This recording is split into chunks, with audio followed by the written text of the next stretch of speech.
уақытында ең бірінші адамның нерв жүйесін қалыпқа келтіреді. Ұйқыңызды жөндейді.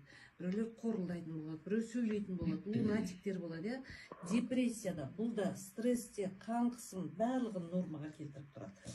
Және де мынау күлгін түсті капсуланың құрамында естіп жатқан шығарсыздар. Пробиотик, пребиотик, энзим деп айқайлап жатады ғой. Сол пробиотик, пребиотик, энзим. Ол біздің ағзамызға керек тірі микроорганизмдер. Солар жаңағы біздің ағзамызда шлактар болады, токсиндер болады, ауыр металдарға шейін болады, тірі паразиттер болады, тастар болады. Солардың бәрін қоршап алады. Таңертең екеуі сізді таңертеңге дайындап, таңертең жұмсақ дәретпен сыртқа қарай шығарып жібереді. Және құрамында мелатонин бар. Мелатонин деген ол біздің көңіл күйімізді көтеретін, жасартатын құрал.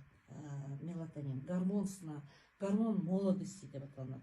Және де бұның құрамында гумин қышқылы деген, гуминовая кислота деген бар. Өте тамаша, мен осыны естіген уақытта өте таң қалдым. Бұл гумин қышқылы біздің командаларымызда, біздің командадан шыққан адамдарда не үшін үлкен онкология, витилиго, цирроз дегендер жазылып жатыр да. Бұл ағзадағы жаңағы очаг бар ғой, бір ұяшық бар. Солардың бәрін қоршап аладағы, бір ұйықтап атқан ұяшықтар болады, соларды қоршап аладдағы орын микро-макро элементтермен құрғатып жіберіп, орын микро-макро элементтер, витаминдермен қамтамасыз ететін осы өнімдер. Левейтке қараған уақытта мынау саңырауқұлақтар, жеміс-жидектер деп айттым ғой. Мынада далада өсіп тұрған шөптердің тамырынан алынған сығындылар. Сублимациялық.